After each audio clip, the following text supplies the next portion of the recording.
গ্ৰহ নক্ষত্ৰৰ গতি অনুযায়ী 12 ৰাশিৰ বাবে আপোনাৰ ডিচেম্বৰ মাহটো কেনেকুৱা যাব আমি এই ভিডিঅ'টোৰ জৰিয়তে জানিম। কিন্তু আজি মই 3টা ৰাশিৰহে আপোনালোকৰ ৰাশিফল দিম ডিচেম্বৰ মাহৰ। আহক এতিয়া জানো ডিচেম্বৰ মাহটো আপোনালোকৰ স্বাস্থ্য, ব্যৱসায়, কেৰিয়াৰ ইত্যাদি, প্ৰেমৰ সম্পৰ্ক ইত্যাদিত কেনেকুৱা যাব এই ভিডিঅ'টোৰ জৰিয়তে জানিবলৈ সক্ষম হ'ব। এই ভিডিঅ'টোত আপোনালোকে মেষ, বৃষ আৰু মিথুন ৰাশিৰ বিষয়ে জানিবলৈ সক্ষম হ'ব। গতিকে আহক ভিডিঅ'টো আৰম্ভ কৰোঁ। মেষ ৰাশি। বছৰৰ শেষ মাহ অৰ্থাৎ ডিচেম্বৰ মাহটো মেষ ৰাশিৰ লোকসকলৰ বাবে অতি শুভ আৰু ফলপ্ৰসূ বুলি প্ৰমাণিত হ'বলৈ গৈ আছে। গতিকে এই সময়ত আপুনি যি ধৰণৰ কাম নকৰক কিয় আপুনি ভাল ফল পাব। এই কম সময়ৰ সময়ছোৱাক আওকাণ কৰিলে গোটেই মাহটো আপোনাৰ সুখ আৰু সৌভাগ্য লাভ কৰিব। গতিকে আপুনি কিছু সৰু সৰু সমস্যাসমূহক আওকাণ কৰি চলিবলৈ যত্ন কৰিব বা সেইবোৰ সমাধান কৰিবলৈ যত্ন কৰিব। এই মাহত আপোনাৰ কেৰিয়াৰ আৰু ব্যৱসায়ৰ সৈতে জড়িত হৈ আপোনালোকে গ্ৰহণ কৰা যাত্ৰাসমূহ শুভ বুলি প্ৰমাণিত হ'ব আৰু ই আপোনাক আকাংক্ষিত সফলতা কঢ়িয়াই আনিব। গতিকে এই মাহত আপোনালোকে যিবোৰ যাত্ৰা কৰিব সেইবোৰ আপোনালোকৰ বাবে লাভজনক হ'ব। গতিকে আপোনালোকে যাত্ৰা সংক্ৰান্তীয় যিবোৰ বিষয় আছে সেইবোৰত অলপ গুৰুত্ব দিব আৰু সেইবোৰ যাবলৈ আপোনালোকে চেষ্টা কৰিব। যদি আপুনি ব্যৱসায়ৰ সৈতে জড়িত তেনেহ'লে এই মাহটো আপোনাৰ ব্যৱসায় সম্প্ৰসাৰণৰ পৰিকল্পনাসমূহ সফল হোৱা দেখা যাব। গতিকে যদি আপোনালোকৰ ব্যৱসায়িক ক্ষেত্ৰখন আৰু অলপ সম্প্ৰসাৰণ কৰিবলৈ যত্ন কৰি আছে তেনেহ'লে এই মাহত আপোনালোকে ৰূপায়ণ কৰাটো আপোনালোকৰ বাবে ভাল হ'ব।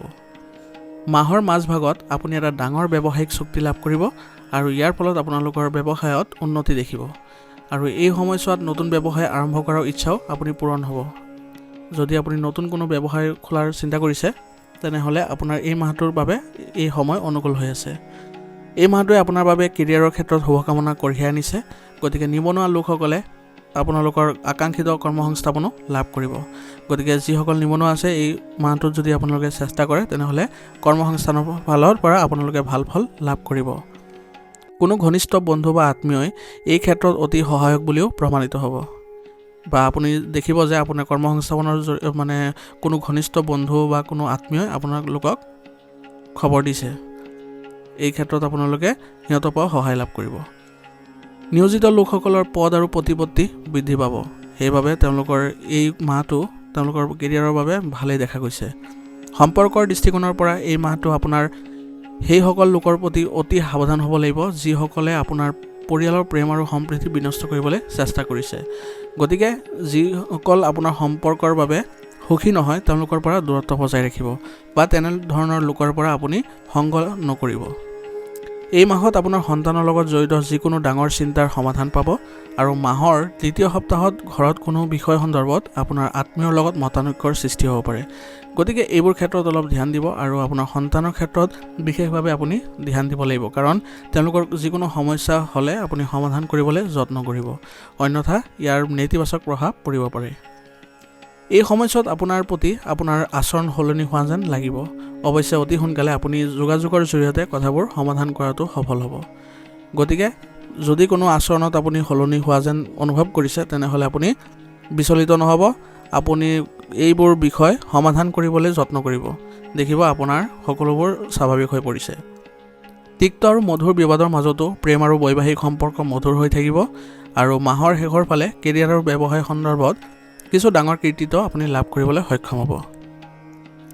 মাহৰ মাজভাগত ঋতুভিত্তিক ৰোগৰ প্ৰতি বিশেষ সাৱধান হ'ব লাগিব, কাৰণ কোনো ৰোগ আকৌ পুনৰাবৃত্তি হ'ব পাৰে। সেইবাবে আপুনি সুস্থ হৈ থাকিবলৈ হ'লে আপুনি প্ৰথমতে খোৱা লোৱা আপুনি সুসংগঠিত কৰিব লাগিব আৰু কেৱল সুষম আহাৰে গ্ৰহণ কৰিবলৈ যত্ন কৰিব। ইয়াৰ ফলত আপুনি গোটেই মাহটো সুস্থ হৈ থাকিব আৰু যিহেতু ডিচেম্বৰ মাহ সেইকাৰণে খোৱা লোৱাত অলপ বিশেষ গুৰুত্ব দিব লাগিব আৰু যিবোৰ গেছ বা ভজা খাদ্য আছে সেইবোৰ পৰিহাৰ কৰাটোৱেই আপোনাৰ বাবে ভাল হ'ব আৰু আপুনি আয়ুৰ্বেদিক বস্তু সেৱন কৰাটো এই মাহৰ বাবে গুৰুত্বপূৰ্ণ হ'ব। প্ৰতিকাৰ হিচাপে এই মাহটো আপুনি ভগৱান হনুমানজীৰ পূজা কৰিলে আৰু নিতৌ যদি চালিচা পাঠ শুনে তথাপি আপুনি ভাল ফলাফল লাভ কৰিব। ধন্যবাদ। কমেণ্টত আপোনালোকে ওং নমঃ শিৱায় লিখিবলৈ নাপাহৰিব। এতিয়া আমি বৃষ ৰাশিলৈ আগবাঢ়িছোঁ। বৃষ ৰাশি জাতকৰ এই বছৰৰ শেষৰ মাহটো আৰম্ভণিতে আপোনালোকৰ বাবে মানসিক চাপৰ সৃষ্টি কৰিব পাৰে। গতিকে আপোনালোকে প্ৰথম কেইদিনমান অলপ সাৱধানে চলাফেৰা কৰিব। ডিচেম্বৰৰ প্ৰথম সপ্তাহত হঠাতে আপুনি কিছু ডাঙৰ খৰচৰো সন্মুখীন হ'ব পাৰে, যাৰ বাবে আপোনাৰ বাজেটত অসুবিধাৰ সৃষ্টি হ'ব পাৰে। গতিকে এইবোৰ ক্ষেত্ৰত অলপ আপুনি সচেতন হ'ব লাগিব আৰু যিবোৰ খৰচ আছে সেইবোৰ আপুনি বিবেচনা কৰিব লাগিব। এই মাহত আপোনাৰ আৰ্থিক অৱস্থা ভালদৰে বজাই ৰাখিবলৈ হ'লে আপুনি কঠোৰ পৰিশ্ৰম আৰু কষ্টৰ প্ৰয়োজন হ'ব। গতিকে আপুনি কঠোৰ পৰিশ্ৰম অব্যাহত ৰাখিবলৈ যত্ন কৰিব। এই সময়ছোৱাত মাটি আৰু অট্টালিকাৰ সৈতে জড়িত বিবাদ আপোনাৰ বাবে চিন্তাৰ কাৰণ হৈ পৰিব পাৰে। সেইবাবে আপুনি সম্পত্তি সম্পৰ্কীয় কোনো অসুবিধাৰ ক্ষেত্ৰত আপুনি কাৰোবাৰ পৰামৰ্শ লোৱাটো জৰুৰী হ'ব। এই ক্ষেত্ৰত আপোনালোকৰ ঘৰৰ বয়োজ্যেষ্ঠসকলৰো সহায় ল'ব পাৰে। অৱশ্যে ডিচেম্বৰৰ দ্বিতীয় সপ্তাহৰ পৰা আপুনি জীৱন আৰু ধনৰ লগত জড়িত সমস্যাৰ পৰা সকাহ পাবলৈ আৰম্ভ কৰিব। আৰু যদি সমস্যাৰ বাবে আপোনাৰ অন্তৰংগ সম্পৰ্কৰ অৱনতি ঘটিছিল, তেনেহ'লে কোনো বৃদ্ধ ব্যক্তিৰ সহায়ত পুনৰ নিৰ্মাণ কৰাৰ দেখিবলৈ সক্ষম হ'ব। সেইবাবে দেখিব যে আপুনি ডিচেম্বৰৰ দ্বিতীয়াৰ্ধত মানে আপোনাৰ দ্বিতীয় সপ্তাহৰ পৰা ভাল প্ৰতিফলন দেখিবলৈ সক্ষম হ'ব আৰু আপোনাৰ যিকোনো ধৰণৰ সমস্যাৰ সমাধানো লাভ কৰিব। আৰু সম্পৰ্কৰ যদি অৱনতি ঘটিছিলে তেনেহ'লে কোনো ব্যক্তিৰ সহায়ত আপোনালোকে সেইবোৰ সমাধান কৰিবলৈ যত্ন কৰিব। স্বাস্থ্যৰ দৃষ্টিকোণৰ পৰা এই মাহটোৰ প্ৰথমাৰ্ধত কিছু উত্থান পতন হ'ব। সেইবাবে আপুনি এই সময়ছোৱাত ঋতুভিত্তিক বা যিকোনো দীৰ্ঘদিনীয়া ৰোগৰ উত্থানৰ বাবে আপুনি শাৰীৰিক আৰু মানসিকভাৱে কষ্ট পাব পাৰে। গতিকে আপোনাৰ শাৰীৰিকভাৱে বা আপোনাৰ স্বাস্থ্য সম্বন্ধীয় ক্ষেত্ৰত আপুনি বিশেষ গুৰুত্ব দিব লাগিব। এই মাহত নিয়োজিত লোকসকল নিজৰ কামত যিকোনো ধৰণৰ অসাৱধানতা পৰিহাৰ কৰিব লাগিব, অন্যথা কৰ্মক্ষেত্ৰত তেওঁলোকৰ ছিনিয়ৰৰ পৰা কিছু অসন্তুষ্টিৰ সন্মুখীন হ'বলগীয়া হ'ব পাৰে। সেইবাবে কৰ্মক্ষেত্ৰত কোনো ধৰণৰ অসাৱধান নহ'ব আৰু আপোনালোকে যি দায়িত্ব পাইছে সেই দায়িত্ব আপুনি সুচাৰুৰূপে কৰিবলৈ যত্ন কৰিব। আৰু যদি কিবা সহায় সহযোগিতাৰ প্ৰয়োজন হয় তেনেহ'লে আপোনালোকৰ উচ্চ বিষয়াৰ পৰা সহায় ল'বলৈ নাপাহৰিব।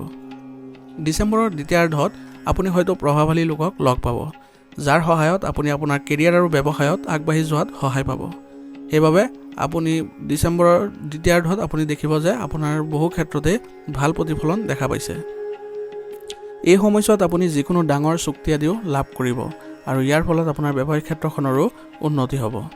আদালতৰ গোচৰৰ পৰা আপুনি সকাহ পাব আৰু শত্ৰু দলসমূহে নিজে আপোনাৰ সৈতে আপোচৰ সূচনা কৰিব পাৰে। গতিকে আদালতৰ সিদ্ধান্ত আপোনাৰ পক্ষত আহিব।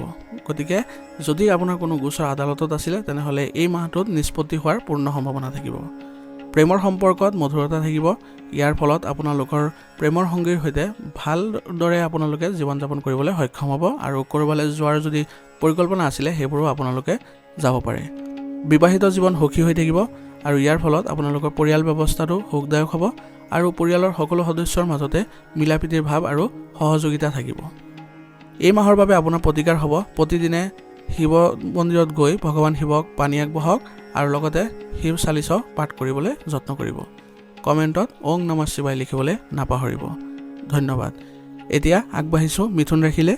মিথুন ৰাশি জাতকৰ ডিচেম্বৰ মাহ আপোনালোকৰ বাবে ডাঙৰ পৰিৱৰ্তন আনিব। এই মাহত আপুনি আপোনাৰ কেৰিয়াৰ আৰু ব্যৱসায়ত যথেষ্ট পৰিৱৰ্তন দেখিবলৈ সক্ষম হ'ব, যাৰ ফলত আপুনি মানসিকভাৱেও শান্তি লাভ কৰিব। যদি আপুনি এজন কৰ্মৰত ব্যক্তি আৰু আপুনি আপোনাৰ কৰ্মক্ষেত্ৰত পৰিৱৰ্তনৰ পৰিকল্পনা কৰিছে, তেনেহ'লে এই মাহত আপোনাৰ ইচ্ছাসমূহো পূৰণ হ'ব। একেদৰে যদি আপুনি এজন ব্যৱসায়ী তেনেহ'লে এই মাহত আপুনি অধিক লাভ আৰু অগ্ৰগতিৰ বাবে আপোনাৰ ব্যৱসায়ত ডাঙৰ পৰিৱৰ্তন দেখা পাব আৰু ইয়াৰ ফলত আপুনি আপোনাৰ মানসিক শান্তি লাভ কৰাৰ লগতে আপোনাৰ আৰ্থিক অৱস্থাৰো উন্নত হ'ব। এই মাহত কৰ্মৰত মহিলাসকলে বিশেষ সফলতা লাভ কৰাৰ সম্ভাৱনা থাকিব। গতিকে মহিলাসকলেও তেওঁলোকৰ ব্যৱসায়িক ক্ষেত্ৰত কঠোৰ পৰিশ্ৰম অব্যাহত ৰাখিবলৈ যত্ন কৰিব। যদি আপুনি চাকৰি কৰে তেনেহ'লে মাহৰ প্ৰথমাৰ্ধত আপোনাৰ পদ আৰু সুনাম বৃদ্ধি পাব আৰু এই মাহটো বিশেষভাৱে বিদেশৰ লগত জড়িত ব্যৱসায় কৰাসকলৰ বাবেও শুভ হ'বলৈ গৈ আছে। গতিকে যিসকল নিয়োজিত ব্যক্তি তেওঁলোকৰ বাবে ভাল ফলাফল আহিব আৰু লগতে যিসকলে ৰাজ্যৰ বাহিৰত কাম কৰি আছে বা বিদেশত গৈ কাম কৰি আছে তেওঁলোকৰ বাবেও ভাল ফল দিব। মাহৰ দ্বিতীয় সপ্তাহত হঠাৎ এটা ডাঙৰ দায়িত্ব আপোনাৰ মূৰত পৰিব পাৰে আৰু এই দায়িত্ব আপুনি সুচাৰুৰূপে কৰিব পাৰিলে আপোনাৰ পদোন্নতিৰো সুযোগ থাকিব। এই সময়ছোৱাত কেৰিয়াৰ আৰু ব্যৱসায়ত ব্যস্ত থকাৰ বাবে ব্যক্তিগত সম্পৰ্কৰ প্ৰতি কম গুৰুত্ব দিব পাৰিব আৰু ইয়াৰ ফলত আপোনাৰ কিছু ব্যক্তিগত কাম ৰৈ যাব পাৰে। আৰু এই সময়ছোৱাত কোনো বিষয়ৰ সন্দৰ্ভত আপোনাৰ আত্মীয়ৰ সৈতে মতানৈক্যৰো সৃষ্টি হ'ব পাৰে আৰু ভুল বুজাবুজিৰ বাবে আপোনাৰ প্ৰেম জীৱনতো কিছুমান সমস্যাৰ সৃষ্টি হ'ব পাৰে। গতিকে সম্পৰ্কবোৰ ভালদৰে নিবলৈ আপুনি যত্ন কৰিব আৰু কিছু ত্যাগ কৰিব লাগিব আপোনাৰ সমস্যাসমূহ সমাধান কৰিবৰ কাৰণে আৰু ইয়াৰ ফলত আপোনাৰ সম্পৰ্কত পুনৰ মধুৰতা আহিব। মিথুন ৰাশিৰ লোকে এই সময়ছোৱাত হাড় বা দাঁতৰ লগত জড়িত কিছু সমস্যাৰো সন্মুখীন হ'ব পাৰে, গতিকে এই ক্ষেত্ৰত উচিত চিকিৎসা গ্ৰহণ কৰাটো আপোনালোকৰ বাবে ভাল হ'ব। মাহৰ মাজভাগৰ পৰা আপোনাৰ সমস্যা কিছু হ্ৰাস পোৱা দেখা যাব, গতিকে আপুনি আপোনাৰ প্ৰথম যিখিনি দিন হ'ব সেইকেইটাত আপুনি শান্ত আৰু ধৈৰ্যৰে আপুনি আগবাঢ়িবলৈ যত্ন কৰিব। এই সময়ছোৱাত আপুনি এজন শুভাকাংক্ষীৰ সহায়ত সম্পৰ্ক বেয়া থাকিলে সেইবোৰ আপুনি ভাল কৰিবলৈ সক্ষম হ'ব। ব্যৱসায়তো পুনৰ শুদ্ধ পদত আপুনি যাবলৈ সক্ষম হ'ব। নিয়োজিত লোকসকলে নিজৰ কঠোৰ পৰিশ্ৰমৰ বলত নিজৰ সুনাম পুনৰ প্ৰতিষ্ঠা কৰিবলৈ সক্ষম হ'ব। জীৱনৰ এই মংগল মাহৰ শেষলৈকে আপোনাৰ চলি থাকিব, গতিকে এই মাহটো আপোনাৰ বাবে ভালেই দেখা গৈছে। প্ৰতিকাৰ হিচাপে এই মাহত আপুনি প্ৰতিদিনে তুলসীজীৰ পৰিৱেশন কৰি গায়ত্ৰী মন্ত্ৰ জপ কৰিব বা গায়ত্ৰী মন্ত্ৰ শুনিব, গতিকে এই মাহটো আপোনাৰ বাবে এইবোৰ কৰিলে আপুনি কিছু সকাহ পাব। ধন্যবাদ। কমেণ্টত আপোনালোকে ওং নমঃ শিৱায় লিখিবলৈ নাপাহৰিব। আজিৰ ভিডিঅ'টো এইখিনিতে সমাপ্ত কৰিছোঁ। আগলৈ মই আৰু বাকী ৰাশিখিনিও দিম, গতিকে আজিলৈ আপোনালোকৰ পৰা বিদায় মাগিছোঁ। যদি ভিডিঅ'টো ভাল লাগিছে ভিডিঅ'টো লাইক কৰিব আৰু চেনেলত যদি নতুন হৈ আহিছে তেনেহ'লে চেনেলত ছাবস্ক্ৰাইব কৰিবলৈ আপোনালোকৰ শুভ সময় আহি পৰিছে। ধন্যবাদ।